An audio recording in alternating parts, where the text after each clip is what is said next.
안녕하세요. 올해 38, 한 번의 결혼과 한 번의 전쟁을 끝낸 김혜은입니다.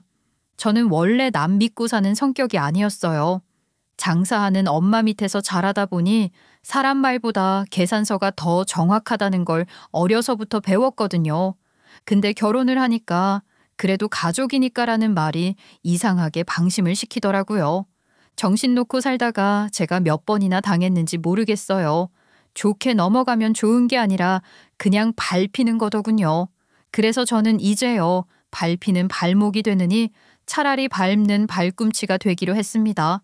중학교 졸업사진을 보면요, 제 얼굴보다 제 손에 들린 시장 비닐봉지가 먼저 눈에 들어와요. 하필 졸업사진 찍는 날 끝나고 곧장 장터로 뛰어갔거든요. 옆에선 애들이 화단에서 꼭 꺾어들고 사진 찍는데 저는 엄마 가게 갖다 줄 물건을 손에 꼭 쥐고 있었거든요. 그렇게 친구들이 뒤에서 야 진짜 별나다 하고 웃는 소리를 들으면서도 저는 이미 시장 쪽으로 발을 돌리고 있었어요. 저도 원래는 학교 끝나고 친구들이랑 떡볶이도 먹고 500원, 1000원씩 모아서 노래방도 가는 평범한 여자아이였어요. 그런데 제가 중학교 1학년 때부터 모든 게 바뀌어 버렸죠. 아빠가 주물 공장에서 사고로 돌아가신 게 그때였거든요. 그날 저녁 친구들이랑 놀다가 집에 들어가는 길에 삐용삐용 사이렌을 울리며 달려가는 구급차를 봤어요. 구급차라는 게 그냥 지나가기만 해도 왠지 헉 하게 되는 그런 게 있잖아요. 그런데 그 차는 정말 한눈에도 무슨 사고가 났구나 싶을 정도로 다급하게 도로를 달리고 있었습니다. 그런데 집에 들어가니까 집에 계셔야 할 엄마도 안 계시더라고요. 왠지 모르게 그때 가슴이 철렁 내려앉았던 것 같아요. 그때 집 전화가 울렸는데 그게 병원으로 오라는 엄마의 연락이었어요. 그때 저는 울거나 기절할 겨를도 없이 이제 우리 집 끝났다는 생각부터 들었어요. 아빠 월급날 기다려서 쌀 사고 학용품 사고 했는데 그 끈이 뚝 끊긴 거니까요. 엄마는 장례를 치른 다음 날부터 바로 장터로 나갔어요. 원래는 집안일 하면서 소소하게 부업 같은 거밖에 안 해본 분이었는데 갑자기 노점 옷 장사를 시작했죠. 이유는 단순했어요. 빚이 남아 있었거든요. 장터에서 이거 오늘 사면 10,000원 하고 외치는 엄마 목소리를 처음 들었을 때 이상하게 속이 뜨끈했어요. 엄마가 그렇게 큰 소리를 내는 걸 처음 들었거든요. 왠지 우리 엄마 같지가 않았어요. 그때 처음으로 엄마가 애잔해 보였던 것 같아요. 저는 방과 후에 집에 오면 가방 던져놓고 시장으로 갔어요.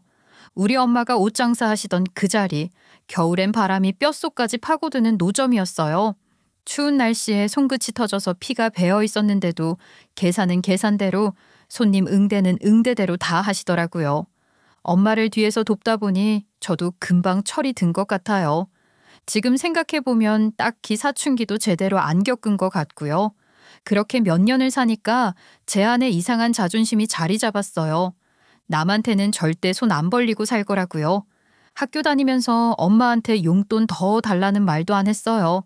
점심은 매점 빵 하나로 때우고 학교 끝난 뒤 장사 마무리하고 나면 엄마가 끓인 된장국에 밥 한 그릇 말아먹고 잤죠. 대학 갈 때도 그랬어요.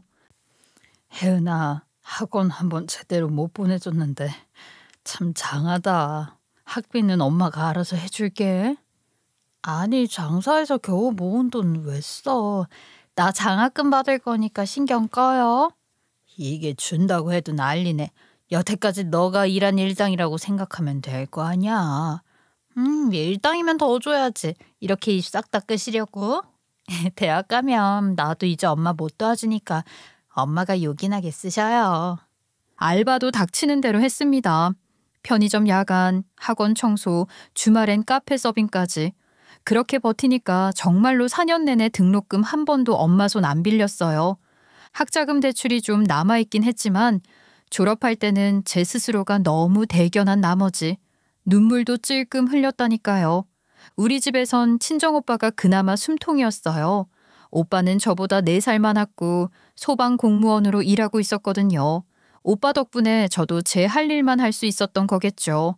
오빠는 덩치도 크고 생긴 게 크게 못나지도 않았는데 이상하게 결혼을 못 하더라고요. 그래서 물어봤더니 오빠는 결혼을 안 할 거라대요. 내 직업이 어떤 직업이냐. 에휴, 내가 언제 죽을지 모르는데 처자식 만들어서 뭐해. 괜히 열어 놀리느니 혼자 사는 게 낫지. 그거는 오빠 사정이고 엄마는 오빠 결혼 안 한다고 속 터져 죽으려고 하잖아. 오빠 괜히 아빠 생각 말고 빨리 나한테도 세연이 보여줘. 실제로 엄마는 오빠 결혼 문제로 저를 들들 볶았어요. 아휴, 네 오빠는 안 한다고 버티니 너라도 얼른 한놈 잡아서 시집가. 아주 그냥 남매가 쌍으로 말썽이야. 엄마, 결혼은 장사처럼 빨리빨리 하는 게 아니야. 빨리빨리 해야 좋은 물건 남아있지. 너 늦으면 헝겊만 남는다. 그 말에 제가 웃으면서도 한편으론 우리 엄마 장사꾼 다 됐다 싶었죠. 그 시절 저는 연애 경험도 많지 않았어요. 시장, 학교, 알바, 시장 이게 제 생활 루틴이었으니까요. 친구들이 방학 때 여행 간다, MT 간다 해도 저는 장사 도우느라 못 갔어요.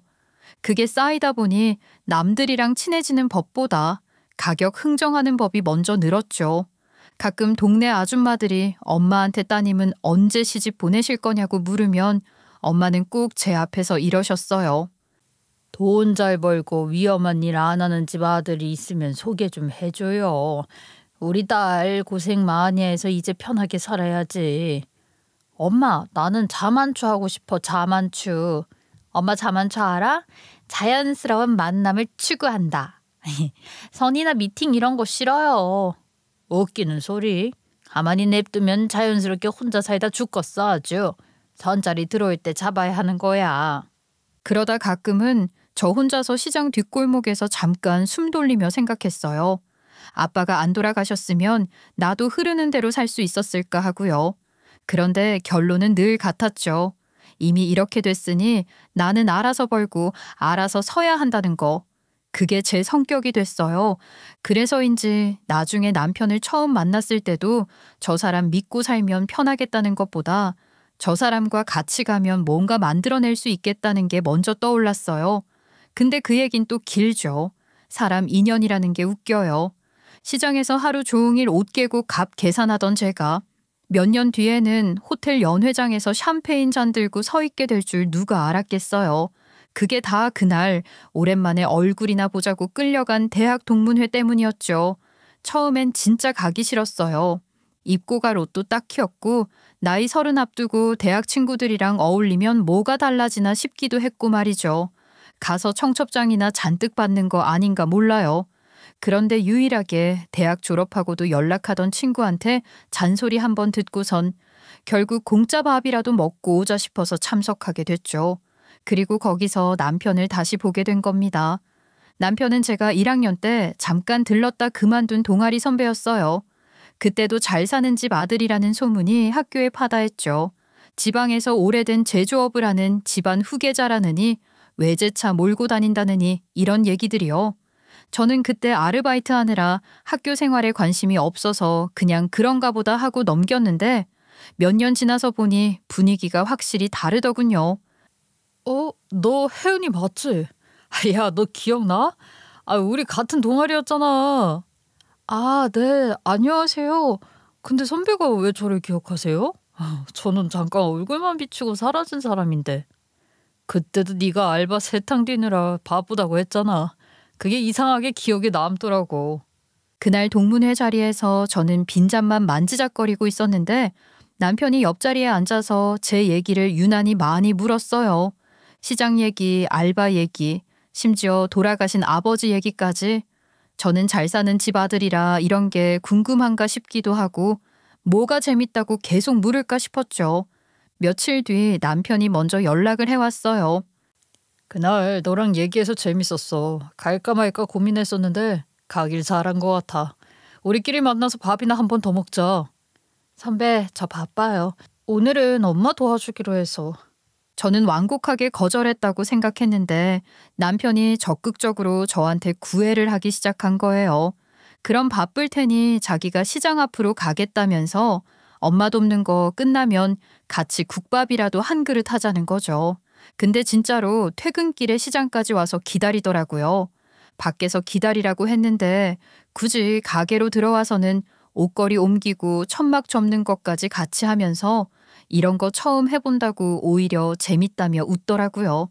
그때 저희 엄마 표정이 얼마나 음흉했는지 몰라요. 뭘 기대하는지 눈에 딱 보이더라고요. 그렇게 몇 번을 같이 밥 먹고 얘기 나누다 보니 어느새 연인으로 발전했어요. 나이가 나이이기도 해서 연애한 지 얼마 되지 않아 결혼 얘기가 나왔어요. 저는 그냥 자연스럽게 흘러가는 거라 생각했는데 시댁에서 바로 반대가 나왔죠. 처음 인사드린 자리에서 시어머니가 꺼낸 말이 아직도 생생해요. 평범한 집안이라더니 시장에서 옷장 산다며? 그걸 왜 이제야 말을 하는 거야? 나중에 거래처 사람들한테 뭐라고 하려고 그래? 저는 그 자리에서 뭔 말인지 눈치채고 무의도 못 삼켰어요.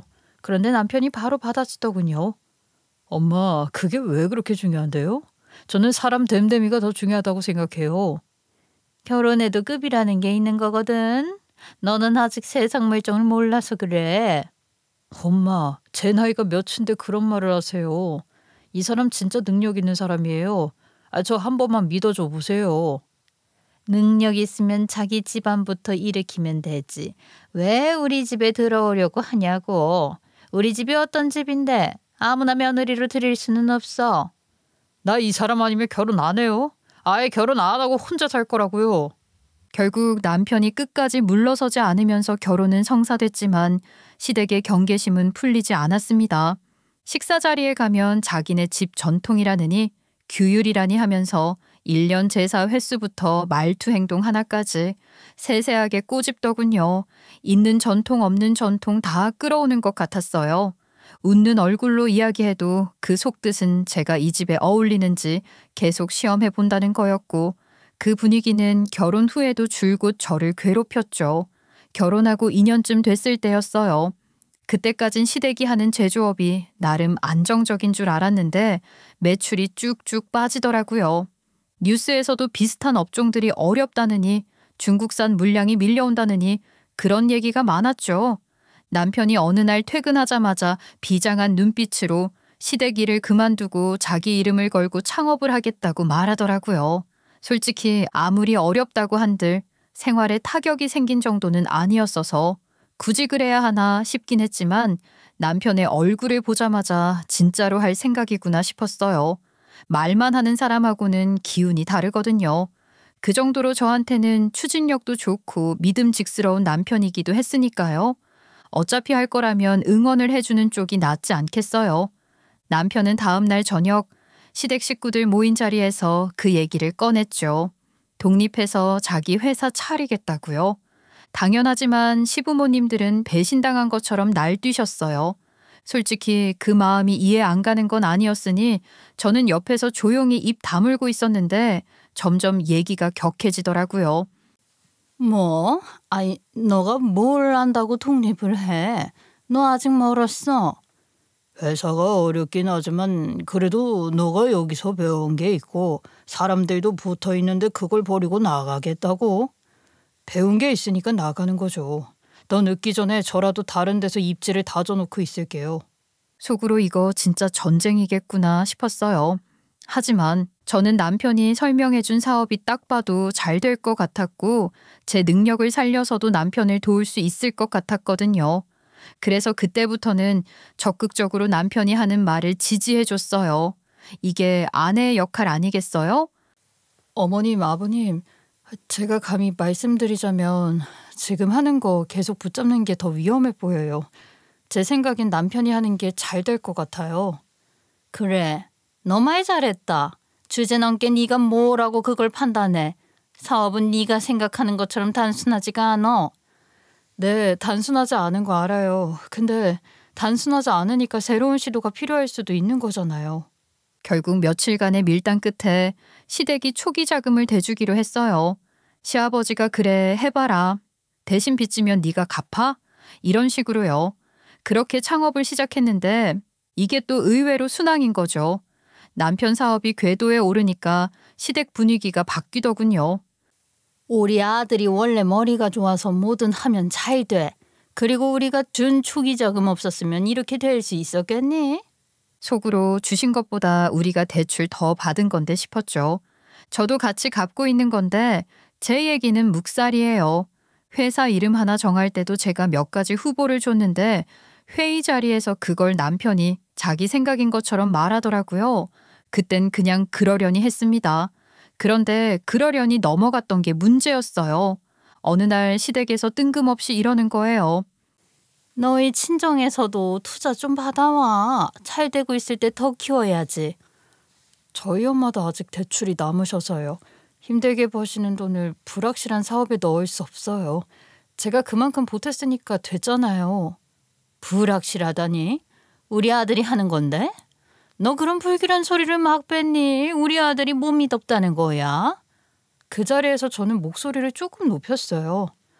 못 믿었다는 게 아니라 저희 친정엄마 돈은 본인 노후 자금이세요. 그거 가져와서 행여나 잘못되면 누가 책임지실 건데요? 목소리가 점점 커지자 남편이 중간에서 말리게 된 거죠. 그만해 당신. 알았어. 처가 쪽은 얘기 안 할게. 그렇게 말은 했는데 남편 표정이 영 씁쓸했어요. 겉으로는 이해한다고 했지만 며칠 뒤부터 이상하게 서운해하는 게 느껴졌죠.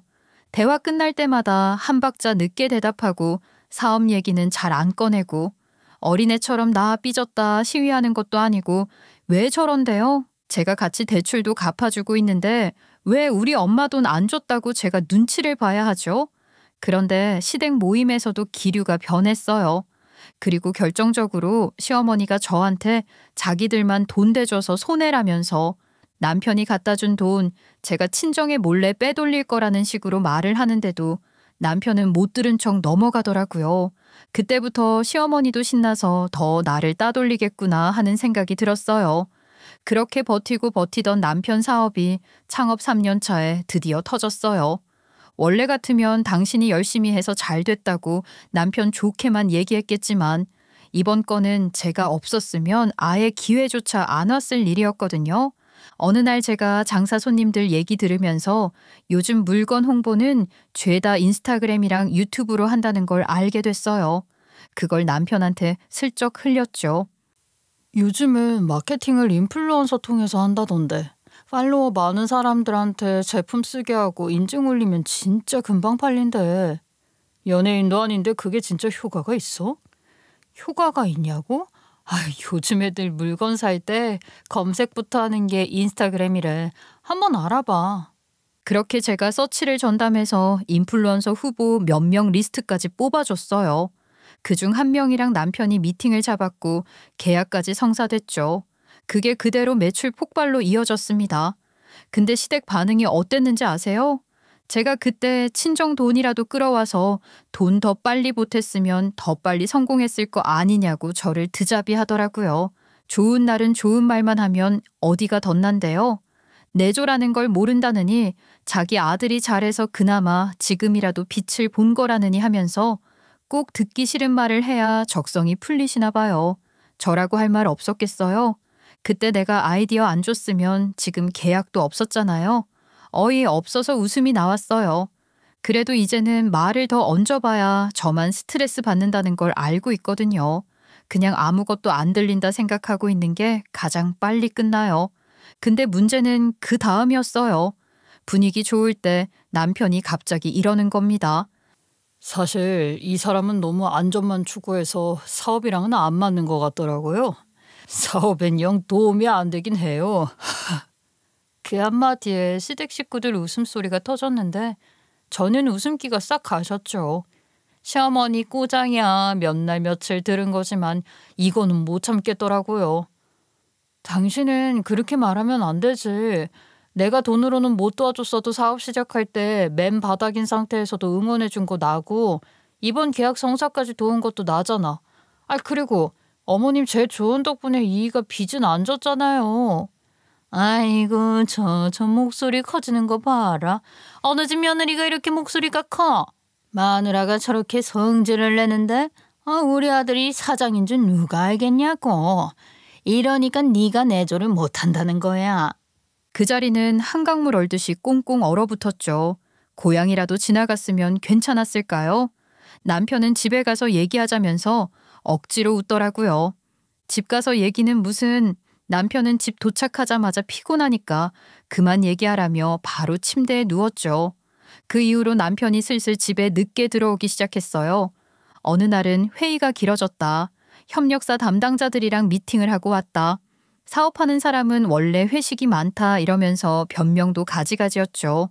어느 날은 못 참고 뭔 놈의 회사가 밤 8시에 미팅을 하냐 했더니 말꼬리 잡지 말라고 하면서 버럭 소리를 지르더라고요. 이 사람이 원래 이런 사람이었나 싶어서 낯설었던 기억이 있어요. 며칠 지나더니 남편이 저녁 먹다 말고 뜬금없이 입을 열었어요. 우리 각방 쓰자. 생활 패턴이 달라졌잖아. 내가 밤늦게 들어오면 당신 잠 다 깨고 아침에 또 서로 시간 안 맞고 그냥 편하게 각자 지내는 게 나을 것 같아. 뭐? 고작 그런 걸로 부부가 무슨 각방이야. 갑자기 왜 그래?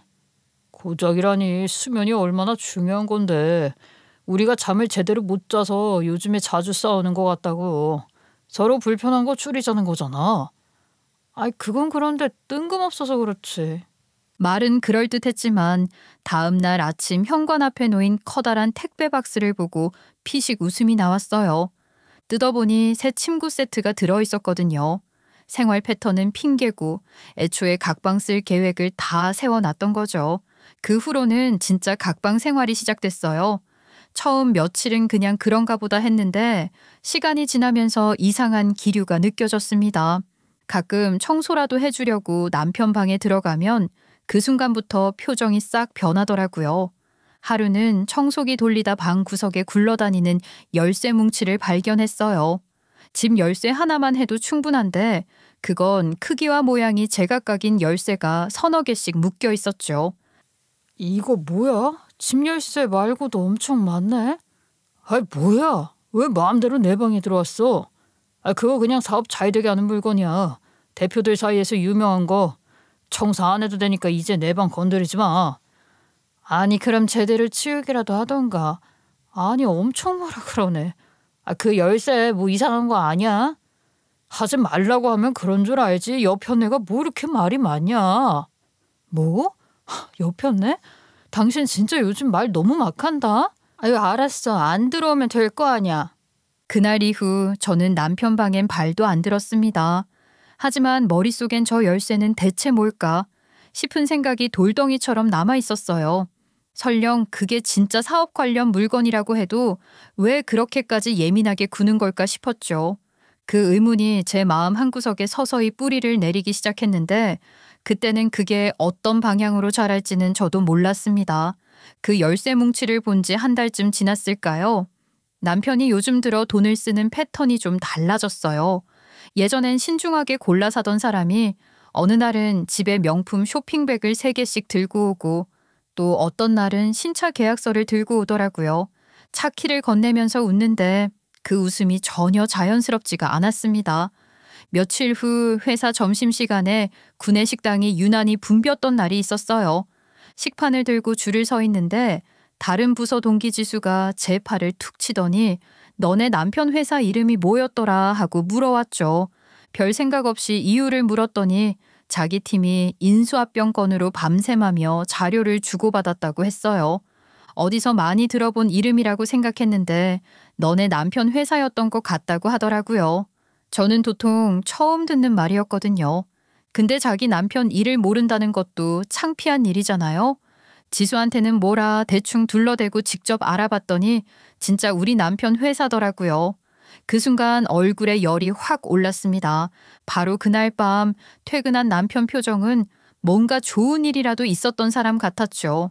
저는 속이 부글부글 끓었지만 최대한 아무렇지 않은 척 당신 회사 팔린다는 게 진짜냐고 물었습니다. 뭐? 누가 그래? 누가 그러긴 그게 중요해?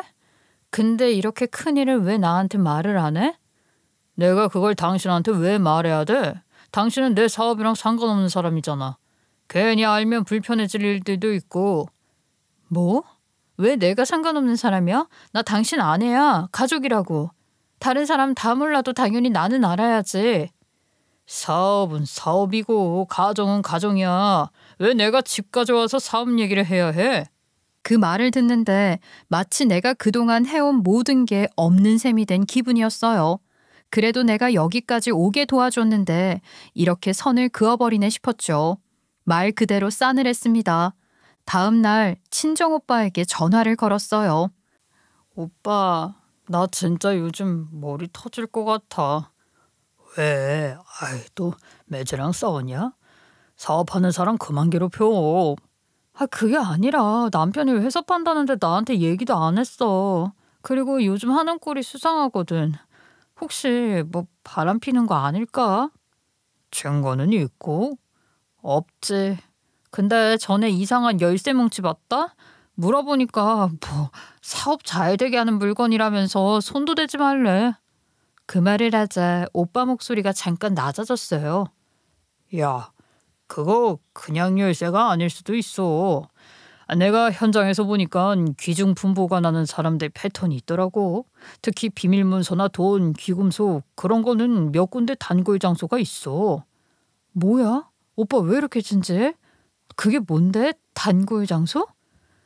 벽장 위쪽 하판 뜯으면 공간 나오고 서랍 밑판 떼면 숨길 수 있는 공간이 있거든. 그리고 호텔 금고 트렁크 안쪽 비밀칸 같은 데도 많아. 열쇠가 여러 개면 아마 그중 어딘가랑 연결돼 있을 거야. 너 한번 확인해봐라. 그 얘기를 듣는데 순간 등골이 스르륵 타고 내려갔어요. 그런데도 저는 애써 웃으면서 말했죠. 아휴, 오빠, 무슨 스파이 영화 찍냐? 부부끼리 그런 의심은 좀... 나는 안 할래. 너가 의심된다며? 나중에 한번 확인해봐. 쓸모 있을 수도 있잖아. 전화를 끊고 나서도 그 대화가 머릿속을 맴돌았어요. 부담 없이 흘려들었는데 이상하게 잔상이 남는 거 있죠. 마치 집 어딘가에 내가 모르는 또 다른 문이 하나 있는 것 같은 기분이었어요. 그때까지만 해도 내가 직접 찾아보진 않겠지 싶었지만 마음 한구석에 그 조언이 손가락에 박힌 가시처럼 계속 신경 쓰였습니다. 그 가시가 빠지기도 전 며칠 뒤 남편이 퇴근길에 들뜬 얼굴로 집에 들어왔어요. 양손에 들고 있는 건 샴페인 한 병이었죠. 웬일로 일찍 들어왔다 했더니 오늘은 기념적인 날이라서 저랑 한잔할 생각으로 챙겨왔다는 거예요. 솔직히 이제 와서 예쁜 척 하네 싶긴 했지만 나쁜 기분은 아니었어요. 뭐가 그렇게 좋은데? 회사 일? 뭐야? 그동안은 입 꾹 다물고 말도 안 해놓고. 오늘 대기업이랑 계약 다 끝났어. 이제부터는 내가 세계 무대에서 뛴다고 보면 돼. 거실에 샴페인 뻥 터트리면서 글라스 2개를 챙기더군요. 그렇게 따라주는 술을 마시는 동안 저는 또 바보처럼 기분이 슬슬 풀리는 걸 느꼈습니다. 결국 이렇게 잘 되고 나니 나랑 축하하고 싶었나 보지 싶어서요. 그런데 이 사람 표정이 점점 묘하게 변했어요. 반쯤 비운 잔을 내려놓더니 한숨처럼 툭 던지듯 말했죠. 근데 이게 우리 마지막 잔일 거야. 응? 아직 많이 남았는데? 이혼하자고. 당신이랑은 이제 안 맞잖아. 솔직히 글로벌 기업 됐으니까 슬슬 내 이미지 관리도 좀 필요하고. 그 말을 듣는데 저도 모르게 잔에 있는 술을 남편한테 끼얹을 뻔했습니다. 얼굴에 물 뿌리는 건 드라마에서나 있는 일인 줄 알았거든요. 근데요, 직접 겪어보니까 색다르더라고요. 그런 기분 다신 겪고 싶지 않지만요. 뭐? 지금 장난해? 계약했다고 신나가지고 들어오더니 고작 하는 말이 그거야? 와, 좀 잘 나간다 싶을 때부터 나랑 이혼하고 싶어서 전전긍긍 했겠다. 그래, 넌 네가 도움 줬다고 생각하지만 진짜 도움은 아이디어가 아니라 이 돈이란 말이야. 돈을 보태줘야 진짜 도움이거든. 그 돈은 우리 집에서 나왔잖아. 그래서 이제 나 혼자 해도 돼. 야, 그 돈으로 시작한 건 맞지? 근데 당신이 그거 굴린 건 내 아이디어였고 내가 시댁 설득했으니까 가능했던 거잖아. 대출은 당신 혼자 갚았어? 당신 혼자였어도 퍽이나 잘 됐겠다. 지금 대기업이랑 말 붙여볼 꿈도 못 꿨을 거면서. 그래서 뭐 그걸로 평생 날 붙잡아두겠다 이거야? 붙잡아? 너 같은 자식 누가 붙잡는데. 위자료 5억 줘. 그거 없으면 나도 이혼 절대 없어. 내 목 인정 못하겠으면 법원 가서 판사 앞에서 따져보든가. 5억? 너한테 무슨 5억이나 되는 가치가 있을 것 같아? 사업을 해본 적이 있어야 말이 통하지. 야, 여기가 무슨 시장통인 줄 아냐? 일단 뱉고 흥정하는 거야 뭐야? 흥정 같은 소리 하고 있네. 그럼 죽어도 이혼 안 해줄 거니까 그렇게 알아둬. 서로 눈을 안 떼고 버티다가 제가 먼저 고개를 돌리고 방으로 들어왔습니다. 침대에 앉아 있는데 심장이 쿵쿵 뛰는 게 아니라 그냥 귀 뒤까지 화가 타올라서 숨이 막히더군요. 내가 뭘 크게 못했다고 저딴 소리를 들어야 돼? 하는 생각에 얼굴 보고 다시 욕이나 해줄 생각으로 결국 다시 나갔습니다. 남편 방 앞에 섰는데 안에서 낮은 목소리가 들렸습니다. 회사 사람이랑 통화하고 있던 것 같더라고요. 아우씨, 그 서류는 빼고 보내라고 했잖아. 내가 먼저 봤으니 망정이지. 순간 숨을 삼키는 것도 잊고 멍하니 문틈을 바라봤습니다. 서류를 빼고 보내라고? 이게 멀쩡한 계약 이야기일 리가 없었죠. 그 말이 끝나기도 전에 머릿속에서 예전에 봤던 열쇠꾸러미가 번개처럼 스쳤습니다. 크기 제각각 손때가 묻은 금속 키들, 그리고 오빠가 말했던 벽장 위판, 서랍 밑판, 트렁크 비밀칸까지 줄줄이 떠올랐습니다. 얼굴 보고 욕이나 해줄 기세는 어느새 사라졌고 저도 모르게 발소리를 죽이고 다시 방으로 돌아와 버렸죠. 그때 거실에 있는 욕실에서 샤워기 물줄기가 쏟아지는 소리가 들렸습니다. 남편이 샤워를 시작한 거죠. 저는 발소리를 죽이고 남편 방 안으로 들어갔습니다. 오빠가 알려줬던 장소들을 다급히 더듬는데 손은 이미 땀으로 축축했습니다. 그런데 아무리 오빠가 말해준 곳들을 들춰봐도 수상한 물건이 안 나오는 거예요. 곧 남편이 샤워를 끝낼 것 같아서 조급함에 심장이 쿵쿵 울렸습니다. 이상하게 생각한 건 그냥 내가 남편이 미워서 과대 해석한 건가 싶은 마음이 들어 의지가 꺾이고 있었습니다. 마지막으로 벽장만 살펴보자 싶어 위쪽을 눌러봤는데 하판이 살짝 밀리는 느낌이 났습니다. 그 순간 눈이 번쩍 뜨였어요. 살펴보니 사이에 틈이 있었고 힘을 주니 덜컥 열리면서 안에 두꺼운 봉투 하나가 보였죠. 봉투를 집어들었는데 안에서 종이 뭉치가 덜컥거렸어요. 바로 이거다 싶었습니다. 그런데 그때 샤워기 물줄기가 툭 하고 끊기는 소리가 들렸어요. 남편이 그새 샤워를 끝낸 것 같더라고요. 저는 다급히 다시 봉투를 제자리에 넣고 하판을 닫은 뒤 재빨리 제 방으로 돌아와 문을 닫았습니다. 몇 초 뒤 거실 쪽에서 남편 발소리가 들려왔지만 저는 휴대폰 화면을 보며 아무렇지 않은 표정을 유지했죠. 겉으로는 평온해 보여도 머릿속은 남편이 당장이라도 제 방문을 열고 벽장 뒤졌냐고 따지는 상상으로 가득 찼습니다.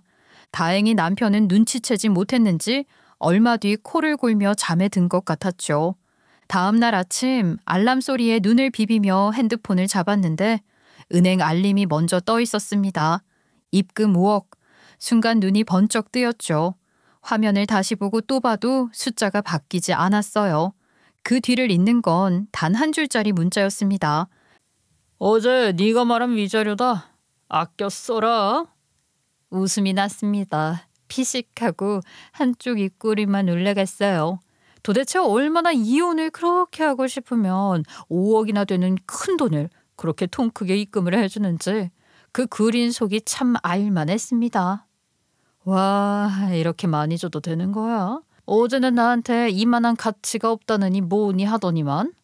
그럼 그렇지. 아유, 역시 당신 수준은 나랑 안 맞다니까.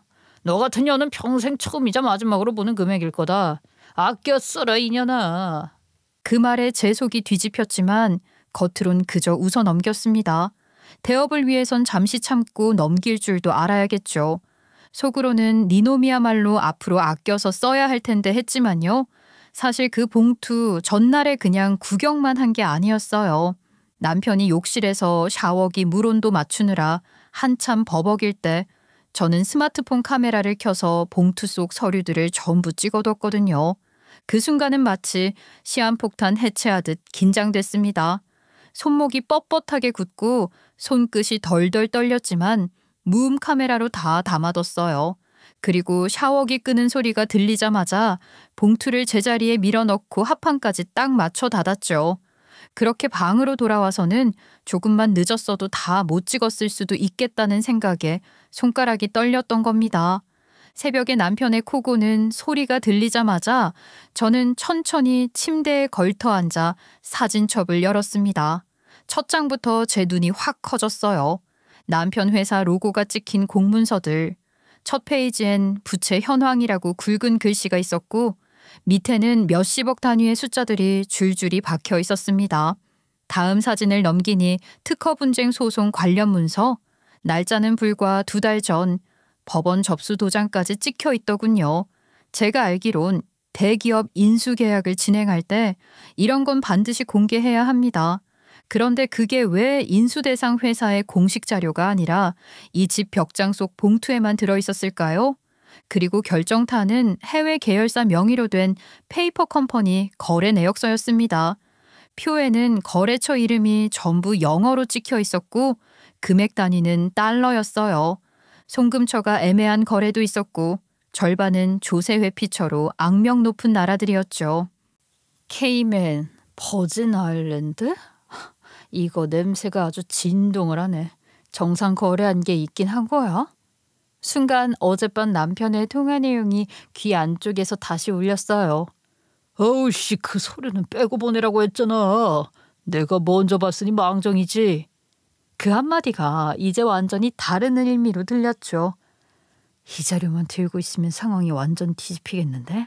여태까지 날 바보 등신 취급하면서 뒤에선 이런 범법을 저지르고 있었다 이거지. 나 시장에서 10원 하나 허투루 쓰던 사람 아니야. 내가 얼마나 철저하게 계산하는 사람인지 알려줘야겠어. 저는 사진을 하나하나 다시 훑어봤습니다. 혹시라도 글씨가 흐리게 찍혔나, 페이지가 빠진 건 없는지, 날짜나 서명란이 안 보이는 건 없는지 확인했어요. 거기에 찍힌 도장, 문구, 숫자 하나하나가 제 머릿속에 새겨졌습니다. 문득 창밖을 보니 벌써 아침 해가 뜨고 햇빛이 거실 바닥에 길게 드리워져 있었습니다. 그 햇빛이 제 손에 쥔 휴대폰 화면을 비추는 것 같았어요. 마치 이제 내 차례다 하고 속삭이는 것처럼요. 그런데 웃긴 건 남편은 그걸 다 숨긴 채로 의기양양하게 계약을 끝냈다는 거예요. 그러니 5억 던져주고 저를 치우려는 것도 이해가 가더라고요. 그날 밤 저는 결심했습니다. 이 판을 내가 뒤집어야겠다고. 그래서 5억을 받자마자 저는 회사에 휴가계를 내고 곧장 법원으로 갔습니다. 이혼 서류를 접수할 때 창구 직원이 제 얼굴을 2번은 본 것 같아요. 서류 봉투 넘겨주는 제 표정이 유난히 단단했나 봅니다. 서류를 접수하러 오는 사람들은 다 합의 이혼을 하는 거겠죠? 피식 웃음이 났습니다. 합의라니 겉으론 합의된 것처럼 보여도 저는 아직 할 말이 많았는데요. 집에 돌아오자마자 전날 찍어둔 사진들을 노트북으로 옮겼습니다. 한 장 한 장 확대해서 보는데 제가 왜 이렇게 꼼꼼한 사람인지 그 순간만큼은 스스로 칭찬했어요. 아무리 봐도 첨부해야 할 서류에서 남편이 그 부채 내역, 특허 분쟁 건, 해외 거래 내역 전부 따로 빼돌린 채 보냈다고밖에 보이지 않는 거예요. 이걸 무기 삼아서 뭐든 하고 싶은데 딱히 알맞은 방법이 생각이 안 나더라고요. 그래서 바로 친정오빠한테 전화를 걸었습니다. 오빠, 나 지금 중요한 얘기 좀 해야 돼. 시간 돼? 뭔데? 아, 너 목소리가 왜 그러냐? 그날 내가 열쇠 얘기했잖아. 그거 결국엔 찾아봤어. 서류가 있더라고. 근데 그 서류에 부채, 특허 분쟁, 페이퍼 컴퍼니 거래까지 다 있었어. 바람은 모르겠고 남편이 비리를 저지른 것 같아. 그러자 오빠가 아주 난리를 치더라고요. 그놈 자식 그럴 줄 알았다느니 너도 큰일 나기 전에 빨리 손 떼라느니 하면서 광분을 하는데 아니 오빠가 이렇게 남편을 싫어했었나 싶어서 당황했어요. 그래도 형님 동생 하면서 잘 지내는 척이라도 하는 것 같더니 내 말 마저 들어봐. 그 인간이 뭐라고 한 줄 알아? 인수합병 확정된 날 나한테 이혼을 하자고 했다니까? 근데 내가 위자료로 5억 주라고 했더니 진짜 주더라고. 그래서 오늘 법원에 서류 제출하고 온 참이야. 근데 오빠, 나 너무너무 복수하고 싶어. 이거 어떡하지? 잠시 정적이 흘렀고 오빠가 한숨을 내쉬더군요. 야, 나 사실 너한테 미안한 얘기가 있다. 네가 그 얘기 꺼내고 나서 내가 그냥 못 넘기겠더라고. 그래서 내가 아는 탐정한테 의뢰를 넣었어. 너 몰라 했는데 미리 말 안 해서 미안하다. 뭐? 몰래 뒷조사를 했다고? 근데 왜 말을 안 했어? 괜히 너 부담 줄까 봐. 근데 탐정이 확인한 게 너 멘탈 단단히 잡아라. 뭔데? 빨리 말해 오빠. 네 남편 술집도 나들다 거기 마담이랑 눈 맞았어. 그 자식 내가 어떻게 해야 하나 싶었는데 난 당연히 그냥 바람인 줄 알았지. 근데 이거 생각보다 일이 복잡하네. 뭐? 그 자식 바람까지 펴놓고 나한테 그렇게 잘난 듯이 얘기를 했다고? 아우 씨 속 터져. 역시 한 대라도 더 때려줬어야 하는 건데. 아우. 웃긴 건 아직 안 끝났어. 그 마담이 사실 대기업 인사랑 불륜관계였거든. 둘이 짜고 그 인사한테 거래 붙여서 이번 인수계약 성사시킨 것 같아. 그 얘기를 듣는데 속에서 웃음이 났어요. 기가 차서 나오는 웃음. 이렇게 더럽게 엮인 계약이면 이건 그냥 쓰레기 폭탄이나 다름없거든요. 남편이 밤마다 왜 그렇게 늦게 들어왔는지 각방 쓰자고 한 이유까지 줄줄이 맞아떨어졌습니다. 좋아. 오빠 덕에 내가 어떻게 해야 할지 각이 보인다. 나 그럼 슬슬 준비해야 하니까 끊을게. 오빠, 저 탐정한테 받은 자료들 있으면 나한테 좀 보내줘. 그거 봐서 뭐 하려고. 너 기분만 안 좋지. 내가 갖고 있는 자료들 정리해서 보낼 거야. 근데 그냥 보내면 재미없잖아. 그날 저녁 저는 제 방 책상에 노트북, 보조 배터리, 외장 하드까지 다 꺼내놓고 앉았습니다. 그리고 사진 정리부터 시작해서 날짜 순으로 맞췄습니다. 서류 사진, 남편 통화 녹음 파일, 그리고 오빠가 건네준 탐정 보고서까지. 그 보고서에는 남편과 마담이 같이 찍힌 사진, 술집 출입 시간 기록, 심지어 그 대기업 인사랑 마담이 호텔로 들어가는 CCTV 캡처까지 있었죠. 모든 자료를 다 모으고 나니 마지막으로 할 일만 남았습니다. 그리고 수신이는 대기업 법무팀, 인수합병 건으로 고발할 내용이 있다고 정리해서 첨부 자료와 함께 메일을 보낸 거죠. 전송 버튼을 누르는데 바로 전원을 꺼버렸습니다. 왠지 심장이 벌렁벌렁해서 잠시 눈을 돌리고 싶었거든요. 그리고 이틀 뒤 메일이 돌아왔습니다. 솔직히 답신이 올지 말지는 반신반의했어요. 대기업에서 일개 메일 하나를 일일이 확인하겠어요? 그런데 열심히 정리한 보람이 있었는지 그 메일이 회사 내부에 전달이 된 겁니다. 제보한 자료에 대한 감사와 해당 건은 즉시 검토에 착수할 예정이며 가능하면 자료 원본 및 추가 자료를 제공해 줄 수 있냐는 내용이었습니다. 그때는 이미 이혼 접수건도 절차 마무리 단계로 넘어간 상태였습니다. 그러니까 남편은 모르는 사이에 5억도 그냥 날리고 계약건도 동시에 무너질 판이 깔린 거였죠. 이메일을 보내고 며칠 뒤 대기업 쪽에서 조용히 연락이 왔어요. 겉으론 아주 점잖게 답변이 왔지만 결국 하고 싶은 말은 제 덕에 큰일 날 뻔했던 판이 깨졌으니 고맙다는 내용이었죠. 웃긴 건 이게 외부 기사로는 전혀 안 나왔다는 겁니다. 대기업도 체면이 있으니 공식 발표는 감쪽같이 숨기고 업계 관계자들끼리만 은밀하게 돌린 거죠.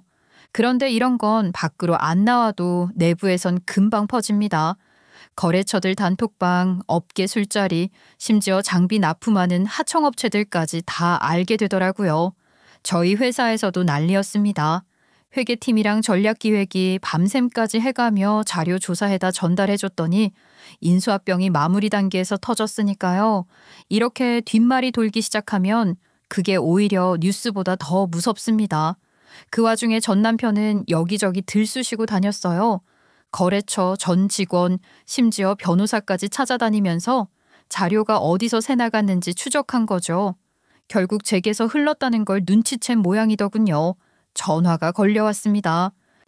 이씨 미친년아, 네 짓이지. 너 아니면 누가 해. 내가 너한테 뭘 그렇게 개같이 했길래. 그 소리가 끝나기도 전에 옆에서 제 휴대폰을 획 낚아챈 사람이 있었습니다. 친정오빠였죠. 야 매제야, 입 닥쳐라. 지금 네 주둥이로 뱉는 거 전부 녹음되는 거 알지?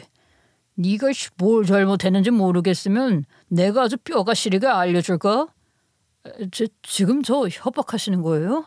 형님, 그 나란 일 하시는 분께서 이러시면 큰일 나는 거 아시죠? 협박? 웃기고 있네. 내가 협박으로 끝낼 사람으로 보이냐? 매제, 눈 뜨면 병원 천장 보이게 해줄까? 꺼져 이 새끼야. 이딴 전화 한 번만 더 하면 내가 직접 찾아간다. 알았어? 잠깐 정적이 흐르더니 전화가 뚝 하고 끊겼습니다. 오빠는 제 손에 휴대폰을 던져주며 쭝얼거렸죠. 저 새끼 그 목소리 떨리는 거 들었지? 강큰 줄 알았더니 아주 쥐똥만 했네. 저딴 놈도 남자라고. 아유. 저도 얼마나 속이 시원하던지요. 친정오빠가 덩치도 크고 사나워서 전 남편이 예전부터 무서워하긴 했는데 이렇게 한마디도 제대로 못하고 꼬리 말아 도망치는 거 보니까 한심했습니다. 그리고 예상은 적중했습니다. 대기업이 발 빼자마자 투자자들이 우르르 빠져나갔고 은행은 부채 상환 일정을 당겨서 압박했습니다. 웃긴 건 그 접대받은 대기업 인사 있잖아요. 마담이랑 불륜 관계였는데 뒤통수 맞은 그 사람이요. 그 인간이 아주 교과서적으로 꼬리 자르기를 했습니다. 자기 불륜 사실도 들키니까 남편에게 모든 책임을 덮어씌우고 자기 쪽은 피해자 코스프레를 시작한 거죠. 그렇게 전 남편은 완전히 고립됐습니다. 그리고 저는 이때다 싶었어요. 5억 받은 그날부터 준비해둔 마지막 카드를 꺼낼 때였거든요. 전 남편 회사가 시장에서 사실상 매물로 나왔는데 1억의 인수 제한이 붙어 있더라고요. 업계에서 워낙 악명 높아져서 아무도 사가려고 하지 않는 상태였죠. 그걸 제가 쏠랑 사버린 겁니다. 웃기게도 그 1억은 전 남편이 저한테 준 위자료의 일부였고요. 거래일, 계약서에 제 이름이 찍히는 걸 보면서 얼마나 짜릿하던지요. 계약할 때에는 현금 1억을 일부러 10,000원짜리로 바꿔서 10,000원짜리 뭉치를 몇 개 들고 그대로 전 남편에게 던졌습니다. 종이 뭉치가 전 남편 가슴팍에 퍽 맞고 떨어졌어요. 야, 이건 내 거 너한테 주는 위자료야. 잘 써라 이 새끼야. 그 표정이란 욕은 막 하고 싶은데 사람들 시선이 있으니 씹어삼키는 그 억눌린 표정, 그게 더 웃겼습니다. 며칠 뒤엔 전시댁에서 직접 찾아왔어요. 전시어머니는 얼굴이 벌겋게 달아올라 있었죠. 아유, 얘기 들었다. 너 어떻게 그런 몰상식한 짓을 하니? 제가 한 짓이 뭐가 어떻다고요? 아무리 그래도 네 전 남편 회사였잖아. 아이, 그걸 그렇게? 어머님, 사실상 그 회사 제 아이디어로 다 키웠는데 제가 가지고 온 게 뭐가 문제예요? 그리고 어머님 기억 안 나세요? 그이가 결혼 허락받을 때 어머님한테 뭐라고 하면서 설득했는지? 이 사람 능력 있다, 믿어줘라 했잖아요. 제가 그런 사람이거든요. 드디어 증명하네요. 저 못 믿은 그 멍청이랑 어머님 잘못이죠. 그러자 시어머니는 더 입도 못 대고 아주 바들바들 떠시더라고요. 노인을 괴롭히는 일이 썩 마음 좋진 않았지만 웃긴 게 그때 깨달은 게 불쌍한 거랑 속 시원한 거랑은 별개더라고요. 한 번만 더 찾아오시면요. 그땐 어머님네 집안까지 쑥대밭 만들 수 있어요. 알아서 하세요. 그날 이후 시댁 쪽에서 전화 한 통, 문자 한 줄 안 왔습니다. 깨갱한 거죠. 전 시댁은 체면이 완전히 바닥을 쳤습니다. 집안 사람들끼리 서로 책임을 미루느라 싸움이 터졌고 전 남편은 친척들조차 거리 두기를 시작했다더라고요. 예전엔 잘 나가던 사람인데 이제는 못났다 싶었습니다. 그 와중에 오빠는 끝까지 제 뒤를 지켜줬어요. 자료 제출할 때도 보강 자료 요구가 들어왔을 때도 항상 함께였죠. 그날 전 남편한테 1억 현금 다발 던져주고 나서요. 이상하게 몸이 가벼워지더라고요. 뿌듯하다 이런 감상 말고 뭐랄까 어깨에 덮어놓은 모래자루를 확 집어던진 기분이랄까요. 사람 하나를 아주 통째로 처리하고 돌아선 기분이요. 근데 웃긴 건 그 뒤로는 제가 아무 짓 안 해도 얘네가 알아서 무너져 내렸다는 겁니다. 전 남편 소식은 귀동냥으로만 들었어요. 업계에선 이미 블랙리스트에 이름이 박혔다더군요. 거래처 단톡방에서 그 새끼랑 엮이면 같이 죽는다는 말이 공공연하게 돌았고요. 한때는 해외로 도망가서 새 출발하려 했나 본데 재산 관리가 개판이라 비자 심사에서부터 발목이 잡혔다더라고요. 전시댁 사업도 조용히 문 닫았습니다. 50년 가업 어쩌고 자랑하던 그 사업, 제가 알기론 마지막 납품건이 반품당한 뒤 거래처 전부 끊겼다네요. 남은 건 내부에서 서로 욕하고 헐뜯는 소리뿐이었죠. 저한테 으름장 놓던 시어머니도 이제는 어쩌다 저랑 마주치면 고개를 땅에 박고 지나갑니다. 제가 못 볼 거라고 생각했는지 그 모습이 볼만했어요. 저는 그때 전 남편이 던져준 5억 중 1억으로 그 인간 회사 사들였잖아요. 간판도 아직 그대로입니다. 그냥 놔둔 채 안에서 구조 하나하나 뜯어보고 있어요. 뭐라도 건질 건 있겠죠. 1억 주고 샀는데 고철값이라도 뽑아야 하지 않겠습니까? 이미 거래처 두세 군데랑 미팅도 잡아놨어요. 한 놈이 망해도 다른 놈이 이어가면 그게 장사거든요. 그리고 제일 먼저 한 건 친정빚 전액 상환이었습니다. 그날 엄마가 도장 찍는데 손이 덜덜 떨리더라고요. 야, 너 이거 어디서 났어? 넌 이 오빠랑 짰지? 아니거든. 나 원래 능력 있는 사람이었잖아. 옛날에 누가 그랬더라? 네 먹고 살 길 알아서 찾아야 한다고? 엄마가 제대로 살아서 나도 살아. 엄마가 허허 웃더니 제 어깨를 툭 쳤습니다. 그 손맛이 묵직했어요. 가게도 바꿔줬습니다. 바람 숭숭 들어오던 천막 대신 유리문 달린 브랜드 매장으로 리뉴얼했죠. 오픈날 동네 아줌마들이 다 구경 왔는데 그중 몇 명은 시어머니랑 알던 사람들이었나 봐요. 제 앞에선 아이고 잘됐다 하면서도 뒤돌아서선 씁쓸하게 웃던 표정 평생 안 잊을 겁니다. 그리고 제가 제일 무서워했던 순간이 언제였는지 아세요? 법원에서 판사 마주했을 때도 아니고 전 남편 방에서 몰래 사진 찍었을 때도 아닙니다. 바로 친정엄마한테 이혼 소식 알릴 때였어요. 엄마, 나 이혼했어. 그래 이년아, 응? 집에 들락날락 할 때부터 알아봤어. 근데 왜 이제야 얘기해? 아니, 반응이 이게 끝이야? 설마 나 소박 맞고 쫓겨났다고 생각하는 거 아니지? 소박은 무슨, 아니 네가 어디 얌전히 소박 맞기만 하고 나오래야? 뭐가 어쨌든 살아있는 게 중요하지. 아니 근데 진짜 궁금한 거는 위자료는 얼마나 뜯었냐야. 이때 느꼈습니다. 왜 내가 이혼 소식 전하는 걸 그렇게 무서워했는지. 울고불고 할 줄 알았는데 첫 질문이 얼마 받았냐라니? 역시 장사꾼은 장사꾼입니다. 결혼 실패로 깨달은 게 있냐고요? 거창한 교훈 같은 건 모르겠습니다. 다만 세상에서 믿을 사람은 내 친정 식구들 뿐이라는 거. 오빠가 없었으면 전 아직도 그 인간한테 시달리고 있었을 거예요. 엄마가 안 계셨으면 돌아올 곳도 없었겠죠. 야, 다음에 또 이상한 놈 데려오면 내가 진짜... 아니, 그 전에 내가 알아서 걸러. 됐지? 그래, 제발 그래라. 너 또 그 꼴나면 나도 사람인데 참을 수 있겠냐?